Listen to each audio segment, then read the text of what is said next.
সাইফ জেবাকে সরিয়ে দিয়ে বলল, আমার চাই না, প্লিজ লিভ মি অ্যালোন। জেবার জিদ উঠল খুব, কিন্তু সাইফকে বুঝতে না দিয়ে বেরিয়ে এলো রুম থেকে। সাইফ ফ্রেশ হয়ে এসে আবারও ল্যাপটপ নিয়ে বসলো। বারবার দরজার দিকে তাকাচ্ছে, এই বুঝি অদিতি এলো। কিন্তু অদিতির টিকিটারও দেখা নেই। ল্যাপটপটা বন্ধ করে নিজেই গেল অদিতির খোঁজে। অদিতির এমন কেয়ারলেস ব্যবহার ভালো লাগছে না সাইফের। সকালেও আসেনি, এখনো যে তার স্বামী বাড়ি ফিরেছে সে খেয়ালই তার নেই। সিঁড়ি দিয়ে নিচে নামছে আর চারিদিকে চোখ বোলাচ্ছে সাইফ, কোথাও অদিতি নেই।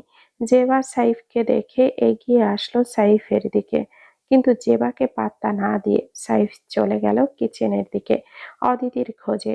জেবাও ছেড়ে দেওয়ার পাত্র নয়, সেও গেল সাইফের পেছনে পেছনে। সাইফ কিচেনে গিয়ে দেখলো অদিতি একা একা দাঁড়িয়ে সবজি কাটছে।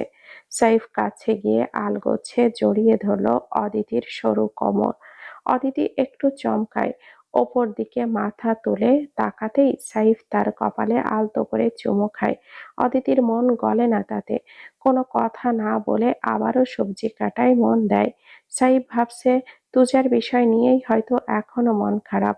অদিতির কাঁধে থুতনি ঠেকিয়ে বলল, আমি এসেছি জানো না, রুমে এলে না কেন? অদিতি তাও জবাব দিল না। সাইফ অদিতির কাঁধে পর পর কয়েকটা চুমু দিয়ে অভিমানী কণ্ঠে বলল, সারাদিন তো অফিসেই থাকি, যতটুকু সময় বাড়িতে থাকি তোমাকে ধারের কাছেও পাই না। যেবার এসব সহ্য হচ্ছে না, ওদের বিরক্তি করতে হুড়হুড় করে ঢুকে পড়ল। সাইফ, দেখো না আমার। যেবার কথা শেষ হওয়ার আগে সাইফ বলল, কি সাইফ সাইফ করছো? এসেছো পর থেকে সিনিয়র তোমার ভাইয়া বলো, যত সব। সাইফ বিরক্ত হয়ে কিচেন ছেড়ে বেরিয়ে গেল। জেবা অদিতির কাছে গিয়ে বলল, ও রেগে গেছে ভীষণ। আসলে কারোর সামনে আমি ওর নাম ধরে ডাকি সেটা ও পছন্দ করে না। তুমি কাজ করো, আসছি। সাইফ গিয়ে ড্রয়িং রুমের সোফায় বসেছে। জেবাও বসেছে গিয়ে পাশে, ফোনে ক্যামেরা অন করে এদিকে ওদিকে পোজ দিচ্ছে। সাইফের দিকে ঘেঁষে গিয়ে বলো, সাইফ চলো না সেলফি তুলি, তাকাও এইদিকে প্লিজ। সাইফ ভীষণ বিরক্ত এই মেয়েটার যন্ত্রণায়। জেবা বারবার করে বলছে, ওর জ্বালাতন থেকে বাঁচতে সাইফ ক্যামেরার দিকে তাকালো।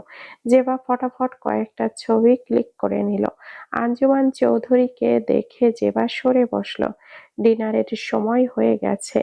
আঞ্জুমান সাইফকে ডাইনিং এ আসতে বলে। সাইফ, নদী, দিঘি সবাই বসে। আঞ্জুমান অদিতিকে পাঠিয়ে দেয় সায়রা আর আঞ্জুমান পরিবেশন করবে বলে। হাবিব চৌধুরী আর হাসান চৌধুরী কেউই বাড়িতে নেই। যেবা সকালবেলার মতোই সাইফের পাশে বসেছে। সাইফ অদিতিকে আসতে দেখে জেবাকে বলল, ওঠো। হ্যাঁ। সাইফ দাঁতে দাঁত চিপে বলল, ওঠো, এই চেয়ারে গিয়ে বসো। আর এখানে অদিতি বসবে। অদিতি নদীর পাশে একটা চেয়ার টেনে বসে বলল, সমস্যা নেই, আমি এখানে বসেছি।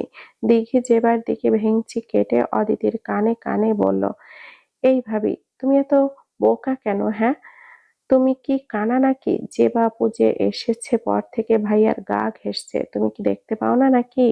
অদিতি মাথা নিচু করে রইল, কোনো কথা বলল না। নদী দিঘিকে চোখ দিয়ে ইশারা করছে যাতে করে কথা না বলে। দিঘি মনে মনে বলল, এই দুটোই একই রকম, ধুর। ভাবির জায়গায় আমি হলে এতক্ষণে যেবার চুল একটাও থাকতো না। অদিতি খাবার খেতে একটা চামচ নিল। আঞ্জুমান বলল, কিরে, তোকে তো স্পুন দিয়ে খেতে দেখি না কখনো।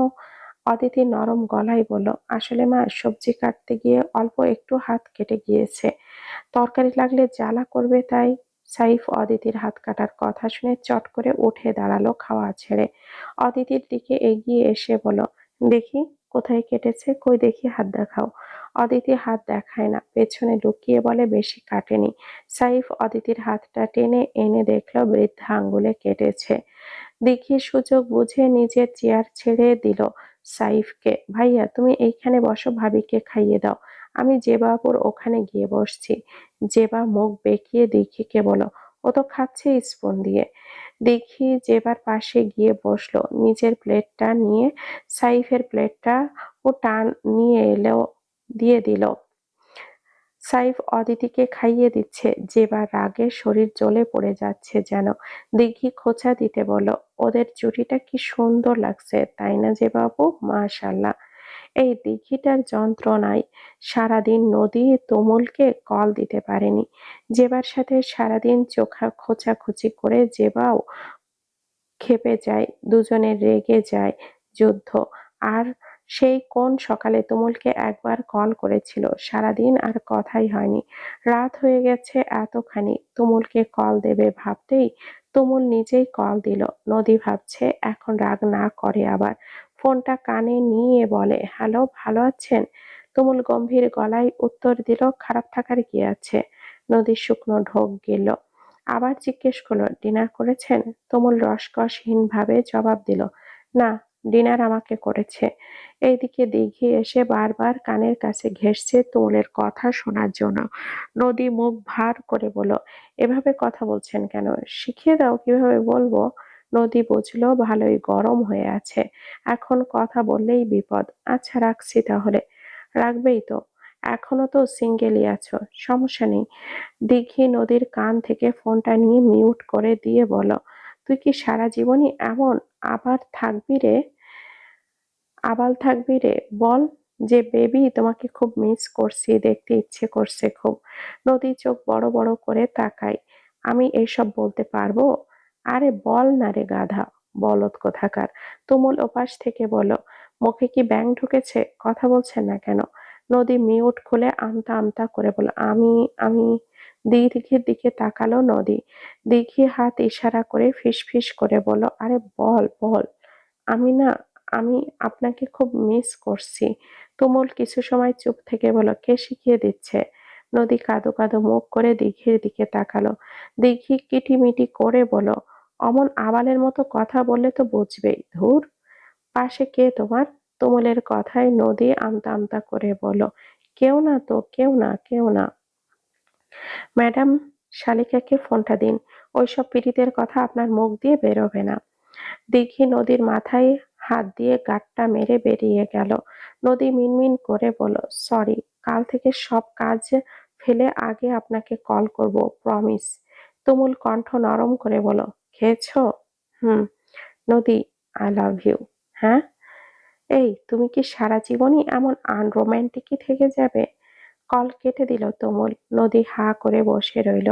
দিঘি আচার খেতে খেতে নদীর রুমে এসেছে, মুখ চাপিয়ে রস। মাছি ঢুকে যাবে। দিঘি নদীর গা ঘেঁষে বসলো, আচার খেতে খেতে বলল, তোর মেরুন কালার হেজাবটা যদি আমাকে দিস, তাহলে আমি তোকে 5টা আইডিয়া বলে দিতে পারি ভাইয়ার রাগ ভাঙানোর। নদী কটমট চোখে তাকায় দিঘির দিকে, উঠে গিয়ে আলমারি থেকে হেজাবটা বের করে এনে দিঘিকে দিয়ে দিল। দিঘি তো মহা খুশি, হেজাবটা পাশে রেখে বলল, শোন, তুই তো আনরোম্যান্টিক, সারা জীবনই এমন আনরোম্যান্টিকই থাকবি। তোর সিঙ্গেলই মরার কথা ছিল। নিহাতি তুমুল ভাইয়া ভালো মানুষ, তোর মতো বলদকে ভালোবেসেছে। নদী চোখ গরম করে বলল, দে, আমার হিজাব আমাকে ফেরত দিয়ে দে। তোকে এসব বলার জন্য হিজাব দিয়েছি আমি? দিঘি আঙ্গুল চাটতে চাটতে বলল, শোন, নাম্বার ওয়ান, ভাইয়া যখন খুব বেশি রেগে থাকবে তখন একবার তুমি করে বলবি, আর যদি লজ্জা করে তবুও বলবি, পরে বলবি যে ভুলে বলে ফেলেছি। নদী গোল গোল চোখ করে তাকিয়ে আছে। এতে কি হবে? প্রথমত ভাইয়া খুশি হবে, তারপর তোকে সব সময় তুমি করে বলার জন্য বলবে। এতে আগের রাগারাগির ঘটনাটা চাপা পড়ে যাবে। নদীর মুখ আপনা আপনি হা হয়ে গেল। এই এত কিছু তুই শিখলি কি করে? দেখি চোখ টিপল। নাম্বার টু, যদি রাগারাগির মাত্রা বেশি বেড়ে যায়, তুই কল দিলে রিসিভ না করে, তাহলে তোর একটা ছবি পাঠিয়ে দিবি। নাম্বার থ্রি, যদি কল করতে মনে না থাকে, বা ধর সারাদিন সময়ের ব্যস্ততায় কল করতে পারিসনি, তখন তো ভাইয়া হেব্বি রেগে যাবে। তখন কি করবি বলতো? নদী বোকার মতো বলল, কি বলবো? বলবো কল দিতে পারিনি তো কি হয়েছে, সারাদিন অনেক মিস করেছি। দিঘি ব্যঙ্গ করে বলল, আজ্ঞে না, তুই উল্টো ওকে বলবি যে কল করিনি, সারাদিন অনেক মিস করেছেন, তাই না? আচ্ছা, কতটা মিস করেছেন বলেন তো দেখি। তখন ও বকাবকি বাদ দিয়ে তোকে ভালোবাসার গল্প শোনাবে। নাম্বার ফাইভ, এটা খুবই কড়া ডোজ। ধর একদিন খুব বোকা কাজ করে ফেলেছিস তুই। ভাইয়া তোকে হেব্বি কেলাতে চায়। যেই তোর ওপরে তেড়ে আসবে সোজা গিয়ে জাপটে ধরবি। নদীর সন্দিহান চোখে দিঘির দিকে তাকিয়ে আছে। ধুর, খুব পেকেছিস তাই না? দিঘি উঠে যেতে যেতে বলল, শোন, এবার তোকে একটা ফ্রিতে টিপস দেই। যদি তুই দেখিস কোনো মেয়ে ভাইয়ের গা ঘেঁষছে, আই মিন জেবা আপু সাইব ভাইয়ের সাথে যেটা করছে, অমন দেখলে অদিতি ভাবির মতো ভোদাই সেজে থাকিস না যে জিদ করে নিজেই দূরে থাকবো। সোজা গিয়ে মেয়েটাকে হেব্বি কেলাবি, আর সাথে ভাইয়াকেও কয়েক ঘা লাগিয়ে দিবি। দিঘি গুনগুন করে গান গাইতে গাইতে রুম থেকে চলে গেল। নদীর চাইতে ছোট হয়েও ওর মাথায় কত বুদ্ধি ধরে, তাহলে নদীর কেন ধরে না? নদী চিন্তা করতে করতে শুয়ে পড়ল। তুজা বেলা ৩টা অবধি ঘুমিয়েছে আজ। জেগে উঠে ফ্রেশ হয়ে সিঁড়ি দিয়ে নিচে নামছে, এখনো ঢুলছে। ঘুমের ভাব কাটেনি। সিঁড়ির নিচে আকবর দাঁড়ানো। ঢলতে ঢলতে গিয়ে ধপ করে আকবরকে জড়িয়ে ধরলো। আকবর হুড়মুড়িয়ে উঠল। এই এই, কি করেন, কি করেন ছোট সাহেব, কি করেন? মেহেরজান বেগম তুজাকে আসতে দেখে নিজের বানানো পানির খিলিটা মুখে দিল। কবিতা মেহেরজানের পাশে চুপ করে বসে আছে। তুজা মেহেরজানের পাশে বসে হলে পারল মেহেরজানের ওপর, হেলে পড়লো মেহেরজানের ওপর। দাদি, শুনলাম তুমি নাকি জোয়ান কালে খুব নাচতে। বাজে কথা কবি না কইলাম। আমি কি নর্তকী ঘরের মাইয়া রে? তুই জানোস আমি কত বড় ঘরের মাইয়া? ওয়াহাব চৌধুরী টিভি চালু করেছেন, সাউন্ড অনেক বাড়ানো। তার মধ্যে বাংলা সিনেমার একটা গান চলতে লাগলো। তুজা মেহেরজানের সামনে গিয়ে নাচতে শুরু করলো গানের শব্দে। মেহেরজান বিরক্ত হয়ে বলল, অমন বানর নাচ বন্ধ কর, ভালো দেখায় না। কবিতা খিলখিল করে হাসছে। তুজা হাত ধরে টানতেই কবিতাও নাচা শুরু করলো তুজার সাথে। মেহেরজান বিরক্ত হয়ে উঠে যেতে নিলে তুজা মেহেরজানের হাতটা ধরে ঘোরাতে শুরু করলো।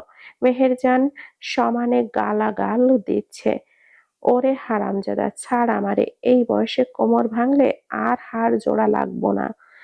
আকবরও এসে নাচতে শুরু করলো। মেহেরজান এবার রাগ করতে গিয়েও হেসে ফেলল, কিন্তু এর মধ্যে গানটা বন্ধ হয়ে গেল। সবার সাথে সবার নাচাও বন্ধ হয়ে গেল। তুজা নাচ থামিয়ে গান গাইতে গাইতে বাইরে চলে গেল। বাড়ির পাশে মধুমতি। প্রবল হাওয়া বয় রে বন্ধু, মনের রং লইয়া প্রাণে দিল জ্বালারে। অদিতি সাইফের সাথে কথা বলে না। সাইফ ডেকে দুই একটা কথা জিজ্ঞেস করলে বলে, না করলে বলে না। দুই একটা যা বলে তো কোনো রকম। অদিতির এমন গম্ভীরতা ভালো লাগে না সাইফের। ভালোবাসার মানুষের মন খারাপ করে থাকলে বুঝি কারোর ভালো লাগে? রোজ সন্ধ্যায় সাইফের কফি খাওয়ার অভ্যাস। অফিস থেকে ফিরে হাত মুখ ধুয়ে ফ্রেশ হয়ে কফি খায়। আজ অফিস থেকে ফিরে ফ্রেশ হয়ে নিল। আজও অদিতি ঘরে আসেনি। সাইফ কাঠের ওপর বসতেই জেবা এসে কফি নিয়ে আর সাইফের সামনে বাড়িয়ে দিয়ে বলল, ইয়োর কফি। সাইফ জেবার দিকে একবারও তাকালো না। জেবা পাশে বসে বলল, নাও না সাইফ, অনেক ভালোবেসে বানিয়েছি। অদিতি তখনই কফির কাপের দিকে কফির কাপ নিয়ে ঢুকলো ঘরে। হেসে বলল, সরি আপু, উনি শুধু আমার হাতের কফি পছন্দ করেন। যেবার রাগ হলো, এই মালটার এখনই আসতে হলো, রেগে বলল, তাই? তা তুমি যখন ছিলে না তখন ওকে কে কফি করে খাওয়াতো? সাইফ বলল, তখন মা বানিয়ে খাওয়াতো, এখন বউ বানিয়ে খাওয়ায়। বউ বানিয়ে খাওয়ায়। এর বাইরে কারোর হাতের কফি আমি খাই না। তুমি যেতে পারো এখন, আমাদের একটু একা ছেড়ে দাও। অদিতি কফির কাপটা সাইফের হাতে দিয়ে বলল, তুমিও যে আপু, কেমন বেয়াক্কেলের মতো রুমে চলে এসেছো। যেবার রাগ উঠে দাঁড়িয়ে বলো, হাউ ডিয়ার ইউ, তোমার সাহস কি করে হয় আমাকে বেয়াক্কেলে বলছো? অতিথি সাইফের পাশে ঘেঁষে অদিতি সাইফের পাশে ঘেঁষে বসে সাইফের কাঁধে হাত দিয়ে বলল, বেয়াক্কেলে নয় তো কি? স্বামী সারাদিন পর বাড়িতে ফিরেছে, এখন হাজবেন্ড ওয়াইফ দুজনে একটু বসে গল্প করবে, আলাদা সময় কাটাবে, তা না, তুমি ঢুকে বসে আছো। জেবা সাইফের দিকে তাকিয়ে ন্যাকামো করে বলো, বেবি দেখেছো তোমার ওয়াইফ আমাকে কিভাবে অপমান করছে? অদিতি ব্যঙ্গাত্মক স্বরে বলল, বেবি শুনুন, আমার স্বামী কোনো বাচ্চা নয় যে তাকে বেবি বলে ডাকবেন। আর যদি তা বলতে হয় সেটা শুধু আমি বলতে পারি। এখন আপনি আসতে পারেন। অদিতি সাহিবকে বলল, যান, তুমি কফিটা খাও, আমি তোমার ঘাড় মাথা মাসাজ করে দিচ্ছি, কেমন? সাইফ অদিতির কাণ্ড দেখে মিটিমিটি হাসছে। যেবার শয়তানির জবাব দিতে এখন সাইফকে তুমি তুমি করে ডাকছে। যেবা কফির কাপ হাতে রাগে কটমট করতে করতে রুম থেকে বেরিয়ে গেল। সাইফ অদিতির বুকে মাথা হেলিয়ে দিল। আমার বউটার এত বুদ্ধি কবে হলো? সিঁড়ি দিয়ে নেমে এসে যেবা কফির কাপটা টেবিলের উপরে ঠাস করে রাখলো। দিঘি বউয়ের দিকে তাকিয়ে তাকিয়ে বলল, তুমি যখন সাইফ ভাইয়ার ঘরে কফি নিয়ে গেলে না যে বাবু, আমি তোমাকে একবার বলতে চেয়েছিলাম যে সাইফ ভাইয়া শুধু অদিতি ভাবির হাতের কফি খাবে। আবার বললাম না? তুমি এত ভালোবেসে বানিয়েছো, খেলো না তাই না? আচ্ছা, আমাকেই দাও, আমিই খেয়ে নিচ্ছি। যেবা এবার ছাড়বে না দিঘিকে। তোরের দিকে তেড়ে তোরের দিকে দিকে গেলেও দিকে এসে এগিয়ে দাঁড়ালো। যেবা দাঁতে দাঁত চেপে বলল, তোকে একদম। দিঘিও শয়তানি করে বলল, কি করবে, মারবে? মারো না, মারো, তাহলে আজই তোমার এই বাড়ি থেকে যাওয়ার টিকিটটা কনফার্ম করে যাবে। যেবার চিন্তা করলো দিঘি খারাপ বলেনি, বাদরের মতো চুল ছাড়ি দিয়ে চলে গেল নিজের রুমে। দিঘি ওর দিকে তাকিয়ে ভেংচি কেটে বলল, হনুমানমুখী কোথাকার। আসলেই তখন দিঘি অদিতিকে পাঠিয়েছিল কফি দিয়ে ঠেলে ঠুলে। জেবা সাইফের ঘরে কফি নিয়ে যাওয়ায় অদিতির রাগ করে যেতে চাইছিল না। পরে দিঘি এসে বুঝিয়েছে ওর সাথে রাগ করে, তুমি নিজের অধিকার কেন ছাড়বে? তুমি তোমার জায়গায় বসে ওকে লাথি মেরে ফেলে দিবে। নদী রুম থেকে দৌড়ে বেরিয়ে হাত ইশারা করে ডাকলো দিঘিকে। দিঘি বই বন্ধ করে এগিয়ে গেল। নদী দিঘির কানে কানে ফিসফিস করে বলল, তুমুল এসেছে বাইরে, দেখা করতে চাচ্ছে। কি করি বলতো? দিঘি সতর্ক ভঙ্গিতে বলল, আহ দাঁড়া, আমি দেখছি। দিঘির চারিদিকে চোখ বুলিয়ে গেট ফাঁকা করে নদীকে ইশারা করলো। নদী গেট দিয়ে আলগোছে বেরিয়ে যেতেই আবার গেটটা বন্ধ করে সেখানে দাঁড়িয়ে দাঁড়িয়ে বই পড়ার নাটক করতে লাগলো। সদর দরজার সামনে এদিক থেকে ওদিকে হেঁটে হেঁটে বই পড়ছে। তুমুল বাইরের গেটের কাছে বাইক নিয়ে দাঁড়িয়ে আছে। নদী মাথায় ওড়না দিয়ে চুপি চুপি চলে গেল তুমুলের কাছে। কাছাকাছি আসতেই তুমুল হাত ধরে এক হ্যাচকা টানে নদীকে নিজের বুকে নিয়ে এলো। নদীর চারিদিকে চোখ বুলিয়ে সতর্ক ভঙ্গিতে বলল, কি করছেন? আর এই রাতের বেলায় কেন এসেছেন? তুমুল হেলমেট খুলতে চাইলে নদী খুলতে দেয় না। তুমুল নদীর কোমর জড়িয়ে ধরে কাছে টেনে এনে বলে, আমার যদি রাত বিরাতে বউকে দেখতে ইচ্ছে করে তাহলে আমি কি করব? নদী তুমুলের বুকে মৃদু ধাক্কা দিয়ে বলল, হয়ে গেছে দেখা, এখন যান। তুমুল রাশভারী গলায় বলল, হ্যাঁ যান। নদী নিজের কোমর থেকে তুমুলের হাতটা সরিয়ে দিয়ে বলল, যান বলিনি, যান বলেছি। আর কেউ দেখে ফেলবে, একটা চুমু দাও, চলে যাব। নদী রাগ করতে গিয়েও আবারও মাথায় অন্য বুদ্ধি আসলো। চট করে তুমুলের হেলমেটের ওপর একটা চুমু খেলো। চুমু দিয়েই দৌড় দিতে গেলেই তুমুল টেনে ধরলো নদীর ওড়নার আঁচল। নদী থামলো। তুমুল নদীর ওড়নার আঁচলে হাত পেঁচাতে পেঁচাতে নিজের দিকে এগিয়ে আনতে আনতে বলল, দিস ইজ চিটিং সুইটার্ট। এভাবে চুমু তো আমি জীবনেও মানব না। আমি এভাবে চুমু দিতে বলিনি তো। আমি আমার গালে অথবা ঠোঁটে চুমু দিতে বলেছি। এই যে আমি হেলমেট খুলছি, এখন চুমু খাবে, তারপর যাবে, তাছাড়া কিন্তু যেতে দেব না। নদী ওড়নার অপর প্রান্ত ধরে রেখে বলল, না, একদমই না, আপনি চিট করেছেন। কিভাবে চুমু খেতে হবে সেটা কিন্তু আপনি একবারও বলেননি। আপনি শুধু বলেছেন চুমু খেতে হবে ব্যাস। আমিও খেয়েছি, এখন যেতে দিন। তুমুল ওড়নাটা নিজের বাইকের হ্যান্ডেলের সাথে গিট মারলো, তারপর হেলমেটটা খুলে বাইকের উপরে রেখে ওড়নাটা ধরে এক টানে নদীকে আবারও নিজের কাছে নিয়ে আসলো, কোমর জড়িয়ে ধরে একদম নিজের সাথে মিশিয়ে নিল। নদীর এবার সত্যি খুব ভয় করছে, কেউ দেখে ফেললে সর্বনাশ হয়ে যাবে। কাঁদো কাঁদো মুখ করে বলো, ছেড়ে দিন প্লিজ, প্লিজ। তুমুল নদীর কোমর জড়িয়ে রেখে নাকের সাথে নাক ঘষে স্পর্শ করলো। জেবা রাগ করতে করতে ঘরে যাওয়ার পর ওর বাবা কল করেছিল। কথা বলতে বলতেই ব্যালকনিতে আসে। নিচে নদীর সাথে কোনো পুরুষের অবয়ব দেখতে পাই, কিন্তু গেটের সামনে আলো অথবা না থাকায় ক্লিয়ার কিছু দেখা যাচ্ছে না। পুরুষটাকে চিনতে না পারলেও নদীকে জেবা ঠিকই চিনেছে। বাবা রাখো তো, তোমায় একটু পরে কল করছি। জেমা ক্যামেরাটা অন করে ফটাফট কয়েকটা ছবি তুলে নিল, কিন্তু কোন অ্যাঙ্গেল থেকে নদীকে দেখা যাচ্ছে না, কারণ পুরুষটা জেবার দিকে পিঠ করে দাঁড়িয়ে আছে। ওরা দুজন খুব জড়াজড়ি করে আছে। জেবা কোনোভাবেই নদীর ছবিটা নিতে পারছে না। নদী এতক্ষণ ধরে দিঘির সামনে দিয়ে থাকায় এগিয়ে গেল ওকে ডাকতে। এই হাদা দুটো বজ্জাতের হাঁড়ি আমাকে যেখানে দাঁড় করিয়ে রেখে গেল, আর একটুও চিন্তা বোধহয় আছে ওর বাড়ির কেউ জেনে গেলে কি হবে।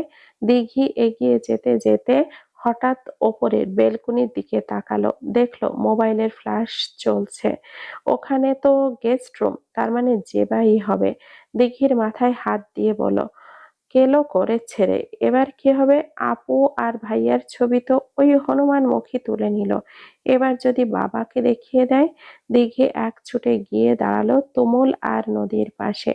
দিঘিকে দেখা মাত্রই তুমুল নদীকে ছেড়ে দিল, আর দিঘি কপট রাগ দেখিয়ে বলল, হয়ে গেছে পিরিত করা, হলে এবার চলো, নয়তো সর্বনাশ হয়ে যাবে। ওইদিকে ওই হনুমান মুখীটার ছবি তুলে নিয়েছে তোমাদের।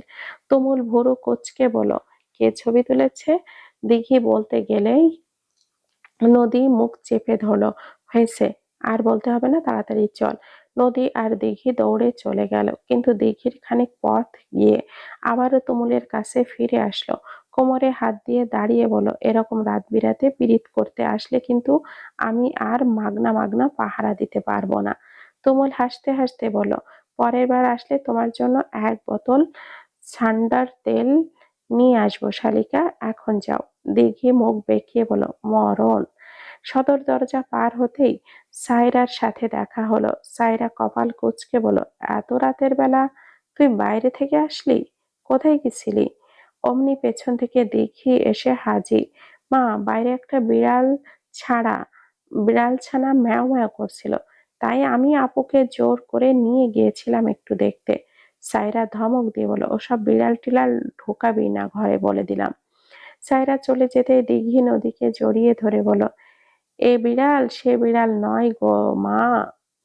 নদী বুকে হাত দিয়ে বলল, একটুর জন্য বেঁচে গেছি বল, আমি না থাকলে তো বাঁচতি না।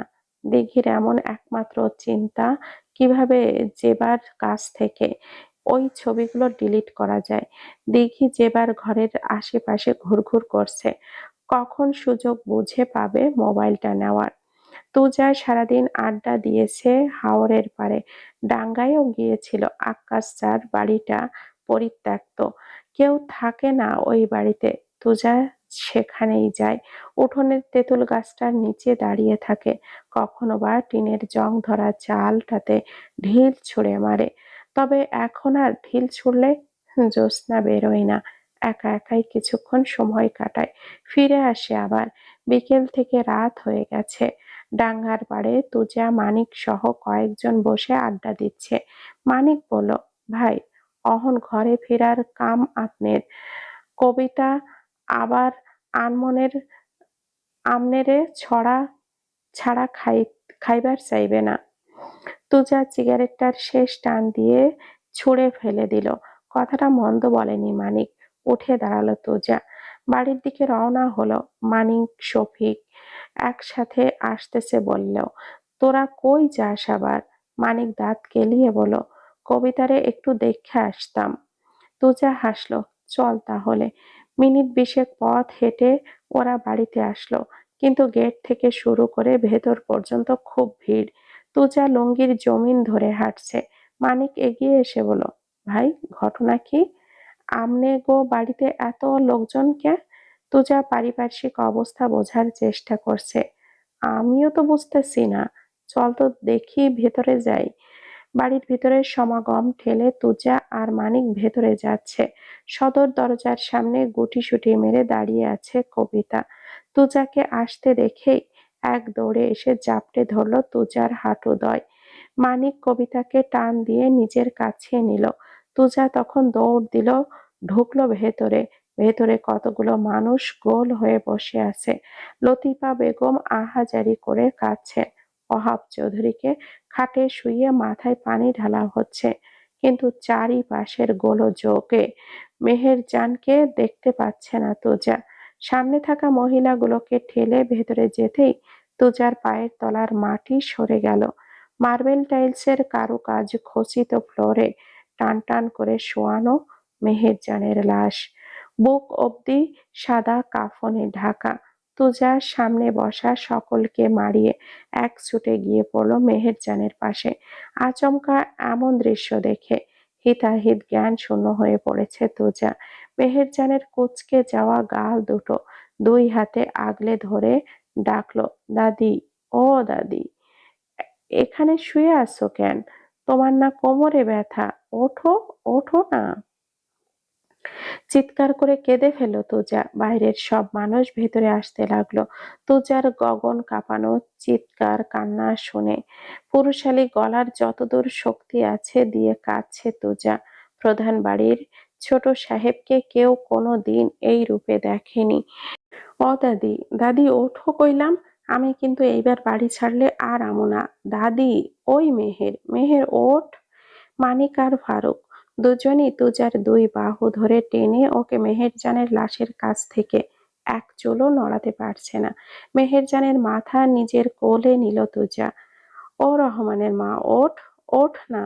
আমি আর তোর পানের খিলি চুরি করে খামো না, তবুও তুই ওঠ। আমি কানে ধরছি, দেখ, দেখ না। ওই মানিক, মানিক, ও চোখ খোলে না কেন?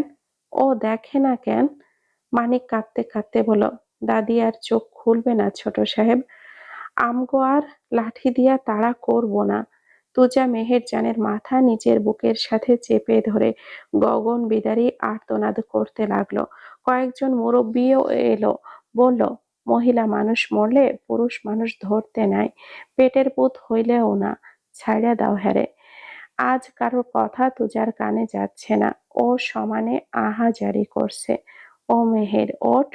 আমার লাইগা ভাত নিয়া কেডা বইসা থাকবো হারা রাইত? তোর গালি না খাইলে আমার পেটের ভাত হজম হয় না, তুই জানোস না? ওঠ না। আমি আর রাইত কইরা বাড়ি ফিরুম না। দাদি, ও দাদি, তোমার তুজা আর আকাম করব না, আর খারাপ জায়গায় যাব না, তুমি ওঠো। তুজা সমানে বিলাপ করে কেঁদেই চলেছে। তুমি আগের যাও কেমনে দাদি? তুমি ছাড়া ছোট নাতি দেখব, নাতির বউ দেখবো না? হ্যাঁ, তুমি না দেখাই চইল্লা যাইতেছ? আমার খেয়াল কে রাখবো দাদি? কে আমারে ঝাড়ু দিয়া দৌড়ানি দিব? আম্মায় ঘর না খুললে কে আমারে ঘরে ঢুকাইব? ওঠো না দাদি। আমি মরে, আমি যারেই ভালোবাসি সে কেন আমারে ছাইড়া যায়? ও দাদি, যাইও না। মেহেরজান তবুও চোখ খোলে না, আর খুলবেও না তিনি চোখ। সন্ধ্যার আজান পড়লে এক কাপ চা খাওয়ার অভ্যাস ছিল তার, কিন্তু সন্ধ্যা পেরিয়ে যাওয়ার পরও বের হননি ঘর থেকে। লতিফা বেগম ডাকতে গিয়ে দেখেন শ্বাস চলে না, হুলুস থুলুস পড়ে যায় বাইরে। মানিক আর ফারুক নিজেদের সর্বশক্তি দিয়েও পারছে না তুজাকে সরাতে। তুজা ছাড়ছেই না মেহেরজানের লাশ, কিন্তু হঠাৎই তুজার শক্তি দমে এলো তার বাহুর জোর। ক্রন্দনরত চোখ দুটি বুজে এলো, হাতের মুষ্টি আলগা হলো। গ্রামের এক মহিলা মেহেরজানের মাথাটা আবারও ঠিক করে দিল। তুজা হেলে পড়ল ফ্লোরে। মানিক আর ফারুক পালাক্রমে ডেকে যাচ্ছে, কোনো সাড়া শব্দ নেই তুজার। ছোট্ট কবিতা ভয়ে কেঁদেই চলেছে। গ্রামের লোকজন আরো বাড়তে থাকে ধীরে ধীরে। আকবর ইতিমধ্যে ফোন করে দিয়েছে হাসান চৌধুরীর বাড়িতে। তারা রওনা হয়ে গেছে। ঢাকা চৌধুরী বাড়ির প্রত্যেক সদস্য আসছে গ্রামে, সাথে জেবাও।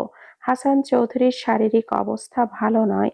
হাবিব চৌধুরীরও শোকে কাতর। আঞ্জুমান কেঁদেই চলেছে সমানে। নদী দিঘি কান্নাকাটি করছে খুব। সাইরা ভীষণ শক্ত মানুষ। সবাই কাতর হলে তাহলে এদের সামলাবে কে? সাইরা আর অদিতিই ঠিক আছে। মেহেরজানের মৃত্যুর কথা শোনার পর থেকে অদিতির ভেতর সুতোর মতো ফুটছে বারবার।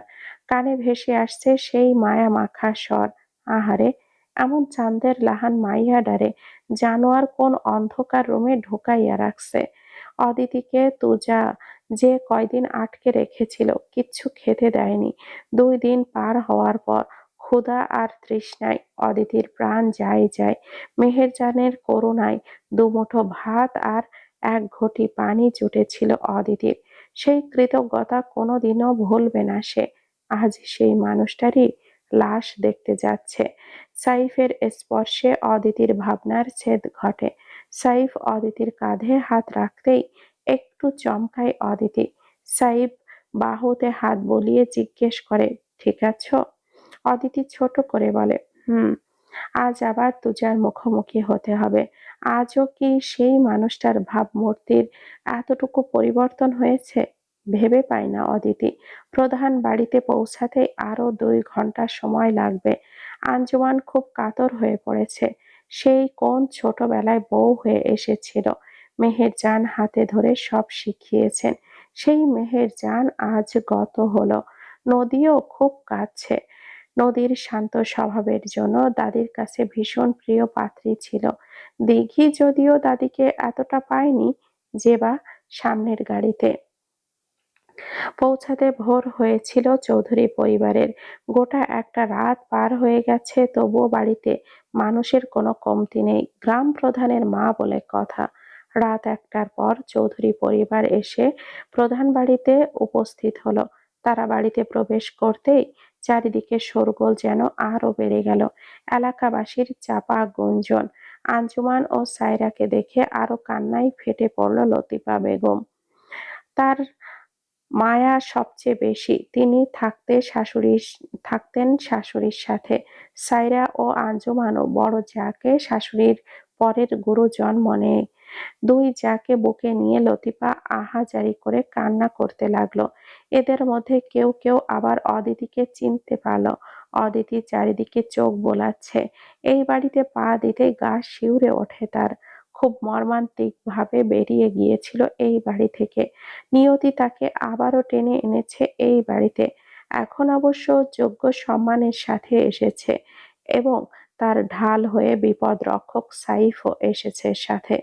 এতটুকুই অদিতির ভরসা। অন্দরমহলে প্রবেশ করতেই সাইফের হাতটা আরো জোরে চেপে ধরল। নদী দাদির লাশের পাশে বসে কাঁদছে। সাইফ গেল ওহাব চৌধুরীর কাছে। অদিতি নদী এবং দাদিকে সামলাতে ব্যস্ত। তার মধ্যেও অদিতির ভয়ার্ত চোখ চারিদিকে খুঁজছে তুজাকে। অবশেষে খুঁজে পেল মূল ফটকের পাশের খাটের চৌকির ওপর শুয়ে মাথায় পানি ঢালা হচ্ছে সচেতন অবস্থায়। কয়েকজন বলছে, এই ঠান্ডার মধ্যে আর পানি দিও না। মানিক গামছা নিয়ে এসে তুজার মাথা মুছিয়ে দিতে ব্যস্ত। ছোট্ট কবিতা মেহেরজানের লাশের পাশে বসে ফুপিয়ে ফুপিয়ে কাঁদছে। কে জানে কি বোঝে কাঁদছে মেয়েটা।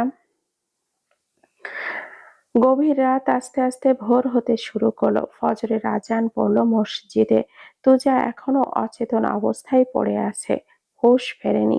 চৌধুরীদের পারিবারিক কবরস্থানে কবর খোঁড়া আরম্ভ করে দিয়েছে গ্রামের কিছু লোকজন। নামাজের সময় পার হওয়ায় পরপরই ইমাম সাহেব চলে এলো জানাজা পড়াতে।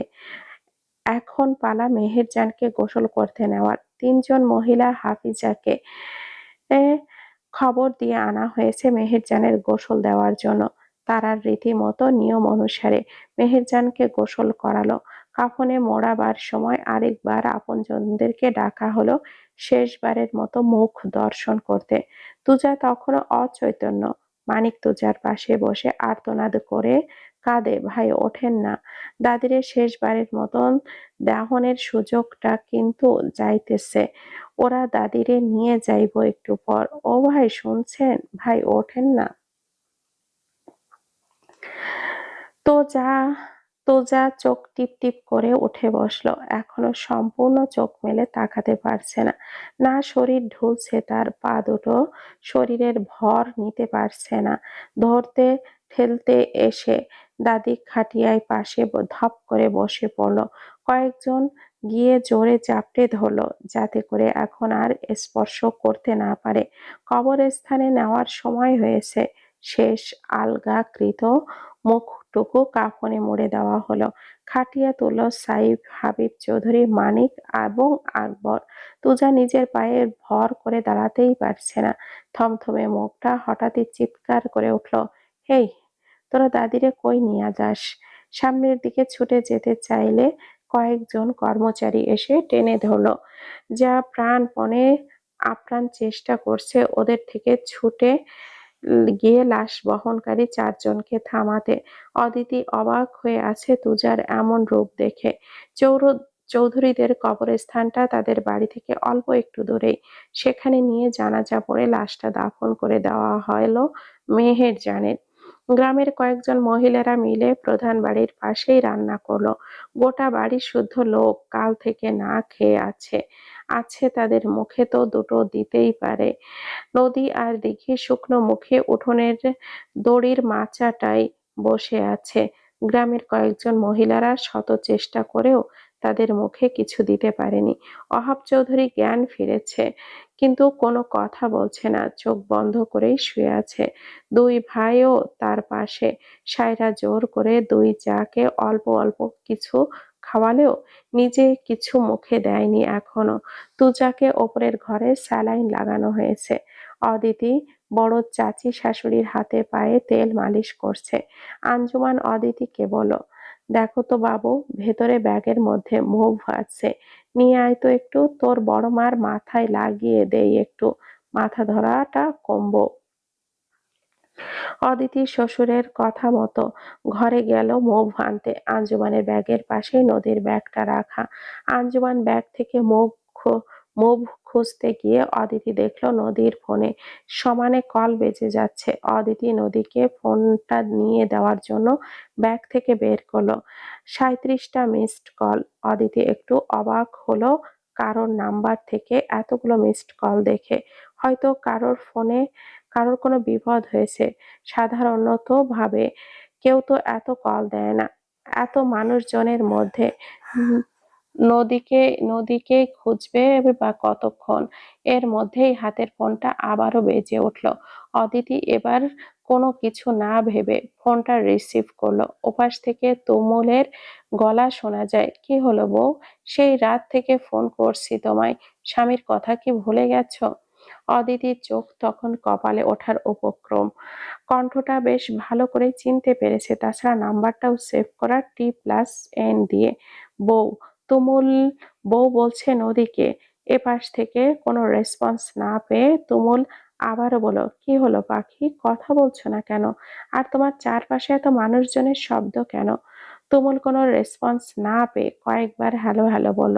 অদিতি কোনো জবাব দিল না। মোবাইলটা আবারও আগের মতোই ব্যাগে রেখে মুভ নিয়ে চলে গেল আঞ্জুমানের কাছে। আঞ্জুমানকে মুভটা দিয়ে অদিতি নদীকে খোঁজা শুরু করলো। অবশেষে নদীকে গিয়ে পেল তুজার খাটের পাশে। অদিতি ভেতরে গেল না, দরজার সামনে থেকে বলল, নদী আপু, আপনার ফোন বাজছে অনেকক্ষণ হলো। নদীর তখনই স্মরণ হলো আবার তুমুল কল করেনি তো। কেউ ফোনটা রিসিভ করে তার আগেই দৌড়ে গেল ঘরে। যে কথা সেই কাজ, তুমুলই কল করেছিল। নদী কল ব্যাক করে বলল, হ্যালো। তুমুল বিরক্ত গলায় বলল, এই ফোন রিসিভ করে কথা বলো না কেন? আমি এবার কখন ফোন রিসিভ করলাম? এই তো 5 মিনিট আগে কল দিলাম, রিসিভ করলো, কথা বললো না। আমি ডাকলাম, হ্যালো হ্যালো বললাম। নদীর আত্মার পানি শুকিয়ে যায় যেন। কোনোভাবে কি অদিতি ফোনটা রিসিভ করেছিল? দাঁতে দাঁত পিষে তুমুলকে বলল, কি করেছেন এটা আপনি? আগে শিওর হয়ে নেবেন তো যে এটা আমি না অন্য কেউ। কেন, কোনো সমস্যা? শালিকা ধরেছিল নাকি ফোন? নদীর পেছনে ঘুরতেই দেখতে পাই অদিতি তারই দিকে তাকিয়ে আছে। নদী ফোনটা কেটে বিছানায় ছুঁড়ে দিয়ে বলল, তুমি আমার ফোনটা রিসিভ করেছিলে? অদিতি গম্ভীর গলায় বলল, যেহেতু এই বাড়িতে শোক, তাই এই বিষয়ে আমি তোমার সাথে এমন কোনো কথা বলবো না, তবে আমি অবশ্যই বলবো। অদিতির ঠান্ডা হুঁশিয়ারিতে ভয়ে প্রাণ শুকিয়ে গেল নদীর। জেবা সারা বাড়ি সাইফকে খুঁজছে, কিন্তু কোথাও পাচ্ছে না। অদিতি ওপর থেকে নিচে নামার সময় সিঁড়ির মুখোমুখি হলো লতার, অদিতির বান্ধবী। লতা অবাক হয়ে বলে, অদিতি তুই? লতা তুই? কোলাকুলি করলো দুই বান্ধবী। লতা বিস্ময়ের সাথে অদিতিকে বলে, তুই এখানে কি করছিস? অদিতি বলল, এবারের ছোট ছেলের সাইফের সাথে আমার বিয়ে হয়েছে। আচ্ছা, সাইফ বাবু তোর স্বামী? কিন্তু ওনাকে তো দেখলাম একটা জিন্স প্যান্ট পরা মেয়েকে টেনে টেনে কোথায় একটা নিয়ে যাচ্ছে। মেহেরজানের জানাজা শেষ হতেই বাড়িতে লোকজনের ভিড় কমতে লাগলো আস্তে আস্তে। এখন বাড়িতে হাতে গোনা কয়েকজন লোক, কর্মচারী এবং প্রতিবেশীরা রয়েছেন। গ্রামের দূর দূরান্তের লোকেরা চলে গেছেন। গ্রামে আরো কিছু গণ্যমান্য লোকেরা জানাজা শেষ করে এসেছেন ওয়াহাব চৌধুরীর সাথে দেখা করতে। বৈঠকখানাতে তাদের সঙ্গে টুকিটাকি কথা বলছেন ওয়াহাব চৌধুরী। সঙ্গে উপস্থিত আছে তার ছোট দুই ভাইও। এমপি শাহাদাত হোসেনও এসেছে। তুজার হাতে স্যালাইন এখনো খোলা হয়নি। সেখানে মানিক, শফিক, ফারুক সহ আরো কয়েকজন উপস্থিত আছেন। কবিতা তুজার বিছানার পাশে বসে আছে। চারিদিকে লোকজনের ভিড়ে অদিতি কোথাও খুঁজে পায় না সাইফকে। লোকটা কাল থেকে কিছু মুখে দেয়নি, পাবেই বা কি করে? সাইফকে জেবা টানতে টানতে নিয়ে গেছে শেষ মাথার মোড়ে। নেহাতি একটা গ্রাম এলাকা, তাই ওপর বাড়িতে কারোর মন মানসিকতা ভালো নেই। এত বড় একটা ঘটনা ঘটেছে বিধায় কিছু বলতেও পারছে না, নয়তো এতক্ষণ লাগিয়ে দিত দোঘা। ওয়াহাব চৌধুরী ভেতরের লোকজনদের সাথে মেহেরজানের দোয়া মাহফিলের আয়োজন করার বিষয়ে কথা বলছে। ছোট দুই ভাইয়ের ওপরে দায়িত্ব দেওয়া হলো। দিনের সময় যত পার হয় বাড়ির মানুষজনও কমতে থাকে। আকবর তার স্ত্রীকে নিয়ে আসে দুপুরে রান্না করে দেওয়ার জন্য। রান্নাগুলো শুধু পড়েই থাকে, কারোর খাওয়ার ইচ্ছে নেই। দুপুরে গড়িয়ে বিকাল হতে চলেছে। প্রতিবেশীরা চলে গেছে যে যার মতো। এখন শুধু বাড়ির সদস্যরা, কয়েকজন কর্মচারী আছে বাড়িতে। এখনো সাইফের দেখা পাওয়া যাচ্ছে না অদিতি। আর খেয়াল করে দেখলো জেবাকেও কোথাও দেখছে না। তখন লতার কথাটা মনে পড়লো, সাইফকে কেউ একজন টানতে টানতে নিয়ে গেছে। এই বাড়িতে জিন্স পরা একটা মাত্র মডার্ন মেয়ে জেবাই আছে। সবার সাথে আলোচনা সাপেক্ষে আরো 4 দিন পর মেহেরজানের দোয়া মাহফিল করার সিদ্ধান্ত নেওয়া হয়েছে। সন্ধ্যাবেলা আকবরের স্ত্রী লতিফা এবং আঞ্জুমানকে জোর করে অল্প কিছু খাইয়েছেন। আকবর ও মানিকের সাথে করে ওহাব চৌধুরী এবং হাসান চৌধুরীকেও অল্প কিছু খাইয়েছেন। নদীর টেনশনে সারাদিন খাওয়া দাওয়া নেই। দিঘি ও বনের পেছনে পেছনে অনেক ঘুরঘুর করছে খাওয়ানোর জন্য, কিন্তু খায়নি নদী। কাল সারা রাত জার্নি করে এসেছে, একটু ঘুম হয়নি। তার মধ্যে সারাদিন না খাওয়া ক্লান্ত শরীরে নদীর ঘুম চলে এলো। লতিফাকেও ওপর ঘুমের ঔষধ দিয়ে ঘুম পাড়িয়ে দেওয়া হয়েছে। ওহাব চৌধুরীরও প্রেসারের ওষুধ খেয়ে শুয়ে পড়েছে।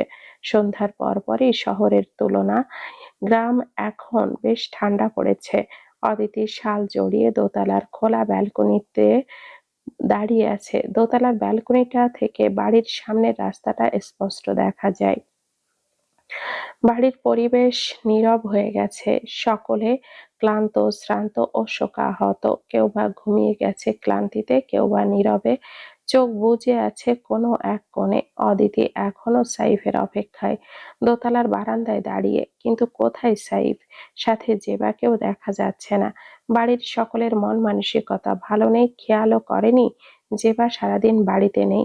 তুমুল কল দিয়েছে অনেকবার সারা দিনে, কিন্তু নদী ফোন সাইলেন্ট করে রেখেছে।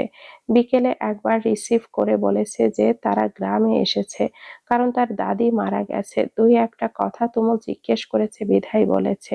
তুমুল এর ওপরে বেজায় চটে আছে নদী।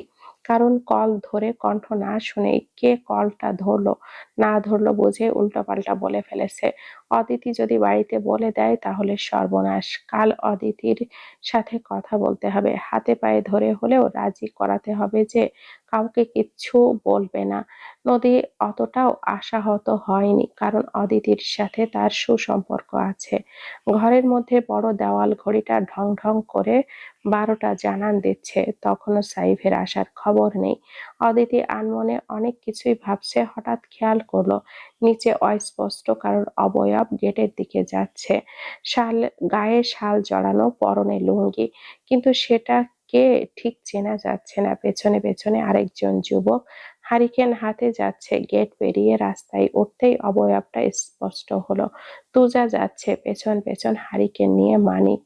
যতদূর রাস্তা দেখা যায় অদিতি দেখতে থাকলো ওদের যাওয়া। এত রাতে কোথায় যাচ্ছে তুজা? এত রাতে মানিককে সাথে করে কোথায় যেতে পারে? ব্যালকনিতে প্রচুর ঠান্ডা। অদিতি সরে এসে সিঁড়িতে বসে রইল। সাইফকে যতক্ষণ না আসে সে এখানেই অপেক্ষা করবে। আসলে অবশ্যই তাকে জবাব দিতে হবে কোথায় ছিল এতক্ষণ। নানা চিন্তা অদিতির ভেতরে। সিঁড়ির রেলিংয়ে মাথা ঠেকিয়ে বসে আছে, চারিপাশটা ভালোই অন্ধকার। তুজা গিয়ে তাদের পারিবারিক কবরস্থানে ঢুকলো। সামনেই মেহেরজানের কাঁচা মাটির কবর, চারিপাশে বাঁশের চাটা দিয়ে বেড়া দেওয়া হয়েছে। কবরস্থানে ঢোকার পর থেকেই তুজার পায়ের গতি কমে গেল। ধীর পায়ে এগিয়ে গেল মেহেরজানের কবরের কাছে, মাটিতে লুটিয়ে বসলো। এই মানুষটা তার ভালো থাকার অন্যতম কারণ ছিল। সারাদিন একে অপরের সাথে ঝগড়া করলেও দুজন দুজনকে মারাত্মকভাবে ভালোবাসতো। কবরের মাটি ছুঁয়ে দেখল তুজা, খাটিয়া ধরে আসতে পারেনি, পা চলেনি তার। তুজা বাচ্চা ছেলেদের মতো করে কথা বলতে শুরু করলো, যেন কোনো জীবিত মানুষের সাথে কথা বলছে। দাদি শুনছো? তোমার সাথে তোমার এখানে ডর লাগে না? আমার তো লাগে। তুমি ওঠো, চলো বাড়ি লইয়া যাই তোমারে। দাদি শুনতাছো? মেহের ও রহমানের মা। বেড়াটারে মাথায় ঠোকায় বেড়াটাতে মাথা ঠোকায় তুজা। পাশে মানিক হারিকেন নিয়ে দাঁড়িয়ে আছে। তুমিও আমারে ফাঁকি দিলা দাদি। আমারে সবাই কেন ঠকায় কও তো? আমি খারাপ বইলা? আমি কি হাসাই মেলা খারাপ দাদি? তুমি তো আমারে খারাপ চাইন্নাও ভালো পাইতা। হারিকেন হারা দিন বকা দিয়া, রাইতে এই খাবার খারাপটার জন্যই খাওন লইয়া বইসা থাকতা আমারে পেটে ধইরা। মাও কোনো দিন খাওন লইয়া বইয়া থাহে নাই আমি না যাওন পর্যন্ত। এখন আমারে এই যত্নটা কে করব মেহের? তুজা শুয়ে পড়ল কবরের পাশে, হাত বুলিয়ে দিল মেহেরজানের কবরে। মানিক এক হাতে হারিকেন ধরে অন্য হাতে চোখ মুছল। কাঁদতে কাঁদতে বলল, মেলা রাইত হইছে ভাই, চলেন। তুজা টেনে তুলল মানিককে। গায়ে মাটি লেগে আছে। সেভাবেই ঢুকলো বাড়িতে। বসে থাকতে থাকতে কখন যে অদিতির চোখটা লেগে গেছে বলতেই পারবে না। খট করে দরজাটা খোলার শব্দে তার হুঁশ ফিরল। তুজা ফিরল, হাতে হারিকেন। মানিককে বাড়ি পাঠিয়ে দিয়েছে। দুটো রাত তো ঘুমায় না ছেলেটা। অদিতি চোখ মুছতে মুছতে হারিকেনের আলোয় দেখলো তুজার মলিন মুখটা। তুজা তখন ওর সামনে। তুজার ঘর ওপরে, আর ওপরে উঠবার সিঁড়িতেই বসে ঘুমে ঢুলছে অদিতি। তুজাকে দেখে খানিকটা ভয়ও পেল।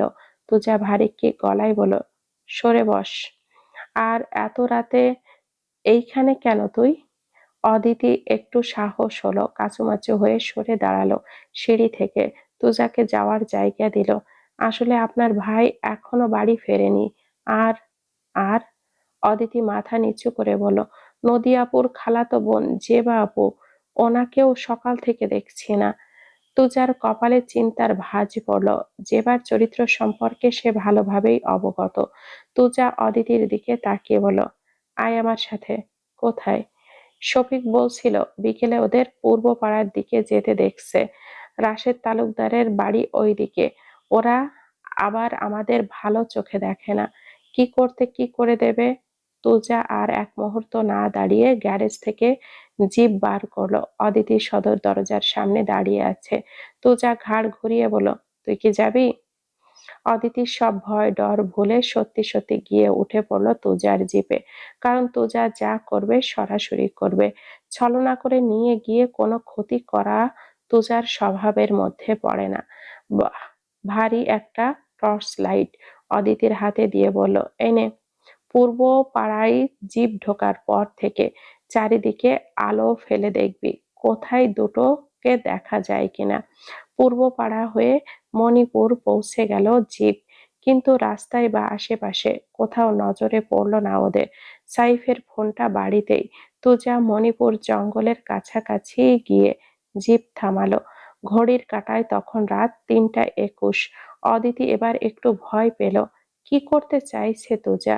জিপ থেকে নেমে সামনে এগিয়ে যায়। অদিতি তখন খেয়াল করলো ওপর হয়ে আছে জেবা। তুজা জেবাকে পাজা কোল করে জিপের পেছনে শুইয়ে দিল। দেখ তো এটাকে জ্ঞান ফেরাতে পারিস কিনা। অদিতি নেমে গিয়ে পেছনে উঠল, শরীর ঝাঁকিয়ে বারবার ডাকছে জেবাকে। তুজা বলো, দেখ পানির বোতল আছে ওইখানে, মুখে ছিটা দিলে দে ওইটারে। অদিতি তুজার ভাষা সম্পর্কে কিছুটা হলেও অবগত। পানির ছিটা দিতেই ধড়ফড়িয়ে উঠল জেবা। জোরে জোরে হাঁপাচ্ছে আর শ্বাস নিচ্ছে। তুজা জেবার সামনে দাঁড়িয়ে বলল, এই চুন্নি, সাইফ কোথায়? বল সাইফ কোথায়? জেবা অদিতির কাঁধে মাথা হেলিয়ে দেয়। জানি না, জানি না সাইফ কোথায়। জানোস না? ওই অদিতি, ওরে গাড়ি থেকে নামা। নাসর জানে না সাইফ কোথায়। আর তাহলে ওরে দিয়া আমরা কি করুম? নামা জলহস্তি শালিরে।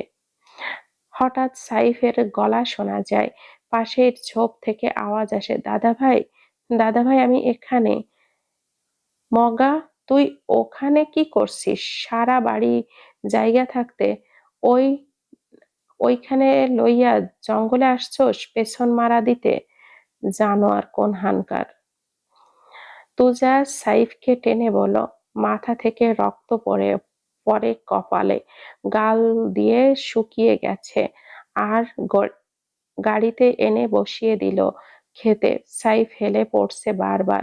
অদিতি সাইফের মাথায় পানি দিল একটু, চিন্তিত গলায় বলল, কে করেছে আপনাদের এই অবস্থা?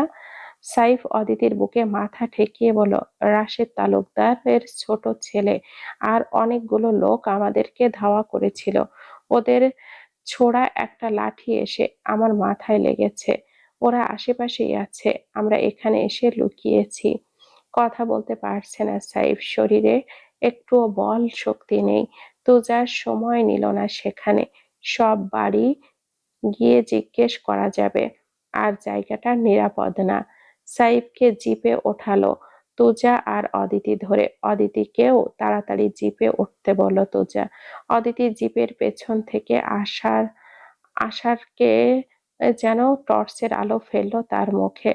অদিতির সাথে সাথেই হাত দিয়ে নিজের চোখ ঢেকে ফেললো।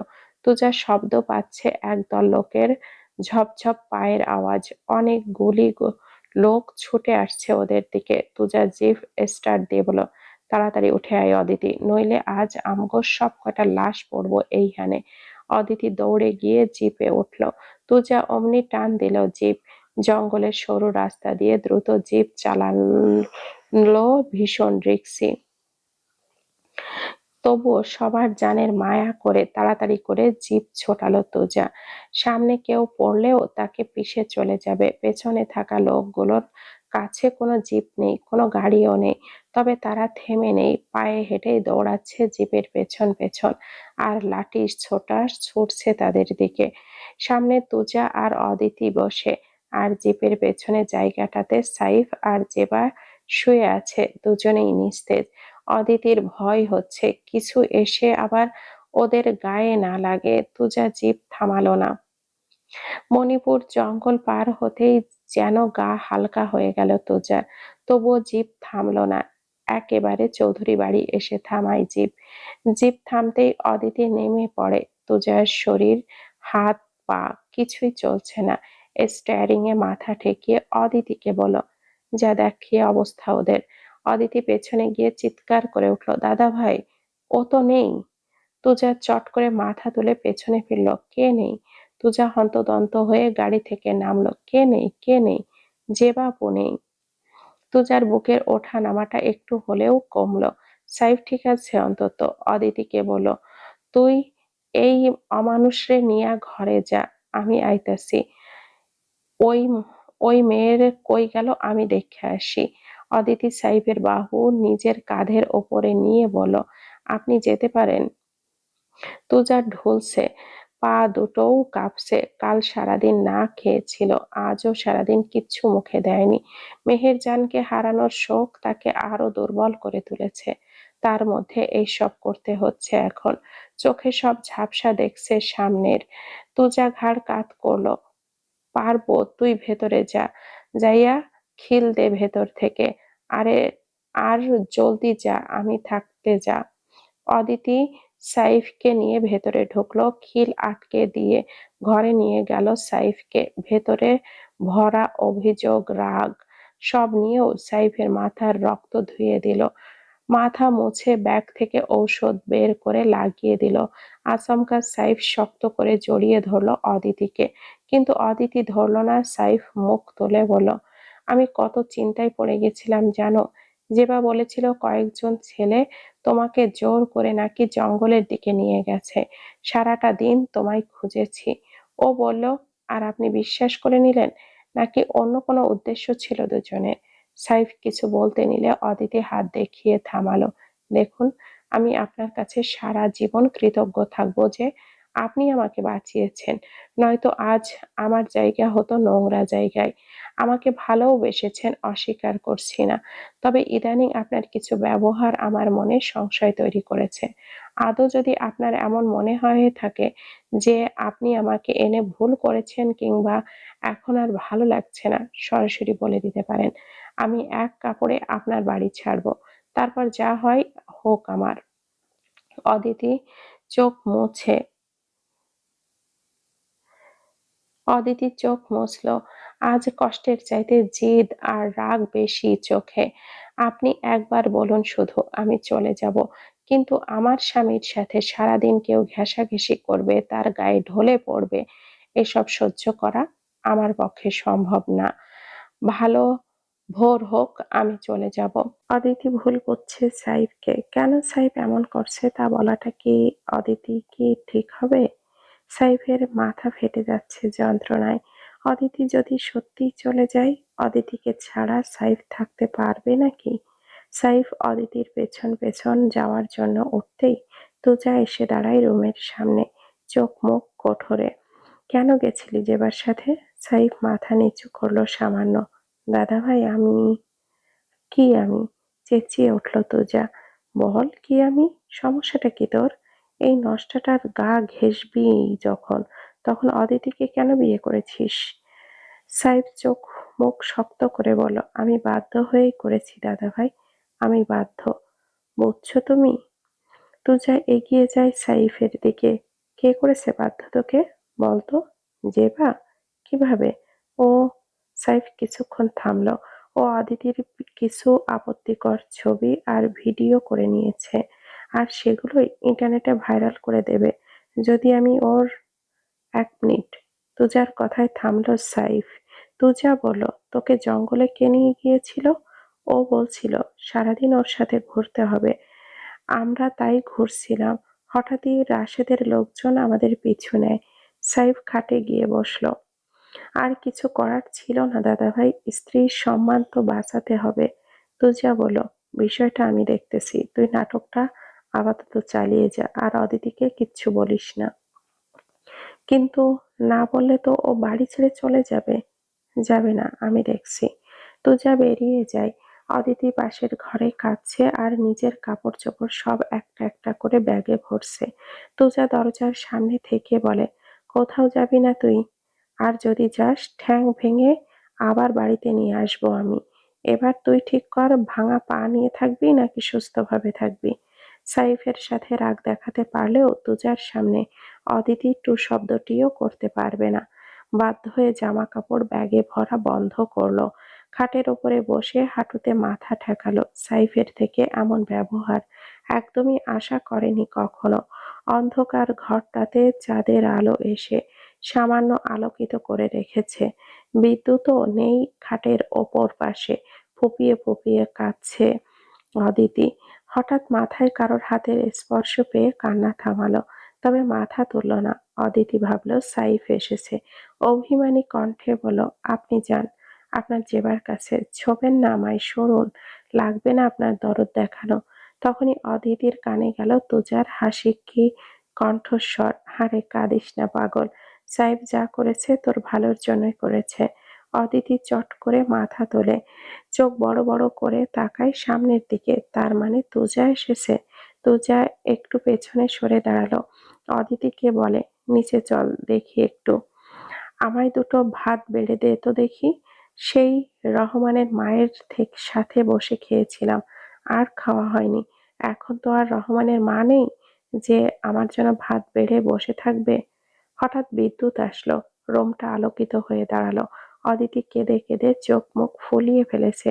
তুজা বেরিয়ে যেতে যেতে বলল, চোখে মুখে পানির ঝাপটা দিয়ে আয়, আমার খিদা লাগছে খুব। অদিতি ওয়াশরুম থেকে হাত মুখ ধুয়ে ডাইনিং এ গেল। তুজার ব্যবহার অদিতিকে ক্রমে ক্রমে অবাক করে তুলছে।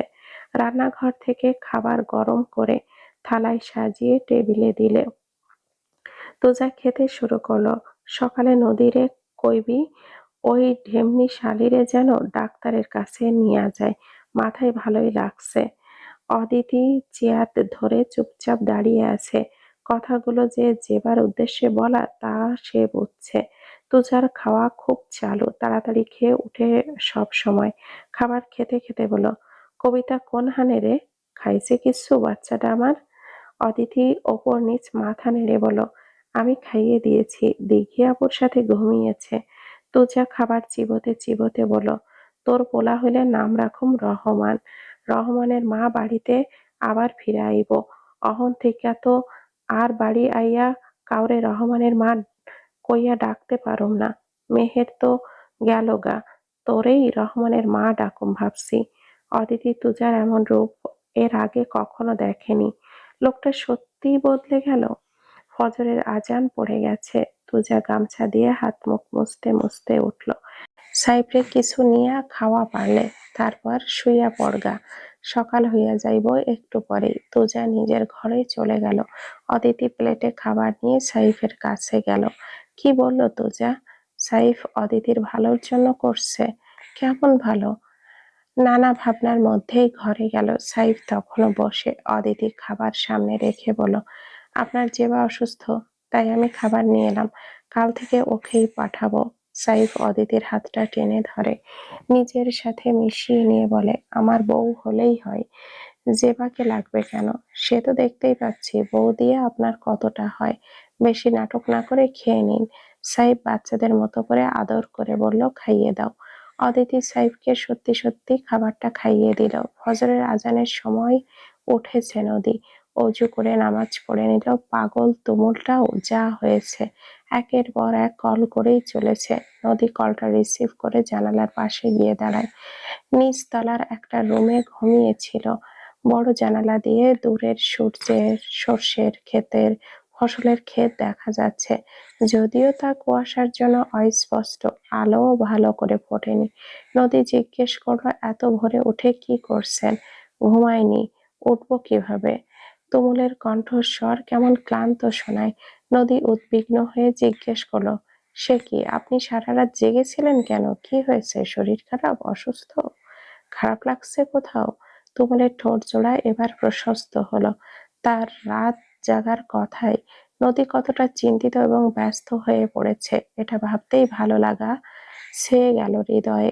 না, শরীর খারাপ না, অফিসের কিছু কাজ ছিল, তারপর তোমাকে মিস করছিলাম, তাই আর ঘুম আসেনি। ভাবলাম তোমার সাথে কথা বলবো, তারপর ঘুমাবো। কথা হয়ে গেছে তো, এখন ঘুমান। তুমুলের কণ্ঠ জড়িয়ে আসছে ঘুমে। হয়নি, আরো কথা বলবো। তোমাদের ওইদিকের অবস্থা কেমন? ঠিক আছে সবাই? হুম, সবাই আলহামদুলিল্লাহ এখন একটু ঠিক আছে। আর আমার বউটা কেমন আছে? নদী মনটা খারাপ করে বলল, এখন এখনো আদি মানে ভাবির সাথে কথা হয়নি। আরবের আরে চাপ নিও না, তোমার ভাবিকে অনেক ভালো মানুষই দেখতে লাগে, কাউকে বলবে না। দেখো বউ। তুমুলের ডাকে কিঞ্চিত রাগ দেখিয়ে নদী বলল, আপনার এই বউ বউ বলি কি মুখ থেকে যাবে না? এই বউ বউ ডাকার জন্যই আমি ফেঁসে যাচ্ছি। কে বলেছে? ফোন রিসিভ করে সাথে সাথে বউ বলে ডাকতে?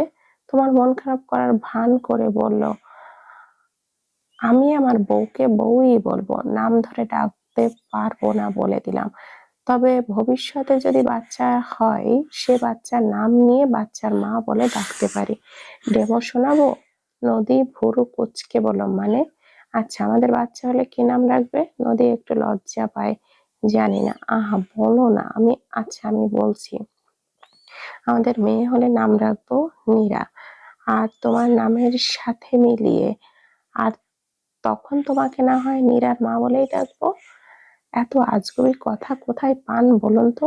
বলবো না, বললে তুমি শিখে যাবে। বয়েই গেছে আমার ওইসব শিখতে। আমার শালিকা কোথায়? নাক ডেকে ঘুমাচ্ছে? আর ওই হনুমানমুখীটা? নদীর কপাল কুঁচকে বলল, কি? তুমুল ওপাশে থেকে ফিক করে হেসে ফেল। না, সেদিন শালিকা বলছিল কোনো এক হনুমানমুখী আছে তোমাদের বাড়িতে। নদী একটু বিরক্তি রেখেই নিয়ে বলল, হ্যাঁ, আপনিও না, রাখছি bye. Okay, I love you. আসছে। হুম। এমন সময় সকলে গ্রামে এসেছে। দিঘিরও কদিন পর মাধ্যমিক পরীক্ষা। নদীর পরীক্ষা কাল থেকেই। হাসান চৌধুরীকে দেওয়া মহফিলের আয়োজন করতে থাকে। তাই হাসান চৌধুরী সিদ্ধান্ত নিল নদী দিঘিকে আজই ঢাকাতে পাঠিয়ে দেবে। কিন্তু দুই মেয়েকে একা বাড়িতে রাখা যাবে না বলে সায়রাকেও পাঠানোর সিদ্ধান্ত নিল হাসান চৌধুরী। কিন্তু তুজা বাধা দিল সায়রাকে। চাচ্চু কাকিমা যদি চলে যায় তাহলে মণিমা একা একা সব সামলাতে পারবে না। দেখছই তো মায়ের অবস্থা। কথাটা খারাপ বলেনি তুজা। এটা চিন্তা করে হাসান চৌধুরী নদী আর দিঘিকেই পাঠালেন ঢাকাতে। জেবা সুস্থ থাকলে হয়তো জেবাকেও পাঠিয়ে দিত। সকাল সকাল নাস্তা পানি করে দুই বোনকে বাড়ির গাড়িতে পাঠিয়ে দিল সবাই। নদী বলল চিন্তা না করতে, সিমিকে বাসায় এনে রাখবে। আর তুজা রাশেদের ঘটনার কথা এখনো জানায়নি ওহাব চৌধুরীকে। দাদির মিলাদ হয়ে যাক, তারপর সুদে আসলে বুঝে নেবে সবটা। নদী আর দিঘি 11টা বাজে রওনা হলো। বাড়ি ফিরতে তাদের 4টে বেজে গেল। ফিরে নদী আগের রাতের জন্য রান্না করে নিল। দেখি ফিরে পড়তে বসেছে আর কবিতাকে খুব মিস করছে। এই 2 দিনে কবিতা তার খুব ভালো বন্ধু হয়ে গেছে। আসার সময় সে কি কান্না! নদী রান্না শেষ করে দিঘির পাশে সোফায় বসে মোবাইলটা হাতে নিয়ে বসলো। কলেজ গ্রুপে ঢুকতেই দেখতে পারলো পরীক্ষার ডেট আরো 11 দিন পেছানো হয়েছে। নদীর এখন আফসোস হচ্ছে, এর আগে থেকে যদি দেখতাম। শুধু শুধু ঢাকায় চলে আসলাম। বিষয়টা কল দিল। আর মা, আমার পরীক্ষার ডেট তো পিছিয়ে দেওয়া হয়েছে। সায়রা কপাল কুঁচকে বলল, কদিন? নদী মন খারাপ করে বলল, আমরা কি কালকে চলে আসবো আবার আম্মা? সায়রা বলল, না, 4 দিন বাদে তো আমরাই আসছি, এখন আর আসতে হবে না। দেখি কি ভালো মতো পড়াও। আচ্ছা। নদী দিঘিকে খাবার খেতে দিয়ে বলল, দুই বোন খেয়ে যে যার ঘরে গেল।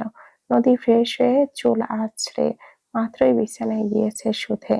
এর মধ্যে তুমুল কল করলো। নদী এমনিতেও ভাবছিল তুমুলকে কল দেবে। ফোন রিসিভ করে কানে ধরতে ওপাশ থেকে বলল তুমুল, গেট খোলো। নদী ভুরকে যায়, মানে? আমি তোমাদের গেটের সামনে, গেট খোলো, ভেতরে আসবো। এই, আপনি কি পাগল হয়ে গেছেন? আপনি এসেছেন এখন কেন? তুমুলের কপালে ভাঁজ পড়ল। খুলতে বলেছি, খোলো। নদী বিছানা থেকে উঠে গিয়ে দ্রুত গেট খুলে দিল। আগে চারিদিকে দেখে নিল দিঘির রুমের বাইরে আছে কিনা।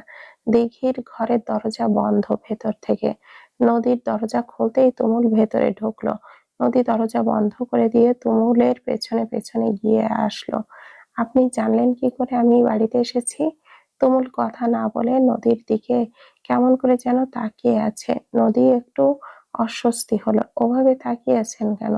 আমি যা জিজ্ঞেস করেছি তার উত্তর দিন। তোমার ওড়নাটা কই?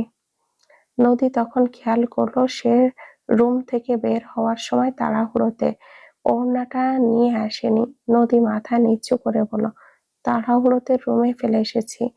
আপনার কথা হয়ে গেলে এখন যান, দেখি কেউ দেখে ফেলবে তো দেখি। তুমুল অবাক হয়ে বলল, যাব মানে? আজ রাত তো আমি আমার বউয়ের সাথে থাকতে এসেছি। নদীর চোখ ছানা বড়া হয়ে গেল। পাগল হয়ে গেছেন? দিঘি দেখে ফেললে কি হবে জানেন? কি হবে? তুমুল একটু একটু করে এগিয়ে আসছে নদীর দিকে, আর নদী পিছিয়ে যাচ্ছে।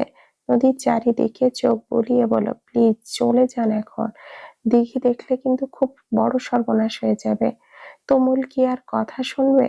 নদীর ঘাড়ের পেছন ধরে ঠোঁটে লাগিয়ে ঠোঁট লাগিয়ে দিল তুমুল। নদী ছাড়ানোর জন্য আপ্রাণ চেষ্টা করছে, কিন্তু তুমুলের সাথে পেরে উঠছে না। কিছু সময় পর তুমুল নিজেই ছেড়ে দিল। নদী ছিটকে পড়লো দূরে, হাঁপাতে লাগলো মুখে হাত দিয়ে। কাঁদো কাঁদো মুখ করে বলল, প্লিজ দিঘি, দেখলে কিন্তু অনেক সমস্যা হয়ে যাবে। তুমুল নাছোড়বান্দা যাবে না। এগিয়ে গিয়ে নদীর মুখের কাছে মুখ নিয়ে ফিসফিস করে বলল, এখন তুমি যদি আমাকে ঘরে নিয়ে না যাও, আমি কিন্তু নিজেই চেঁচিয়ে দিঘিকে ডাকবো। তোমার দিঘিকে ডাকতে উদ্যত হলো তুমুল।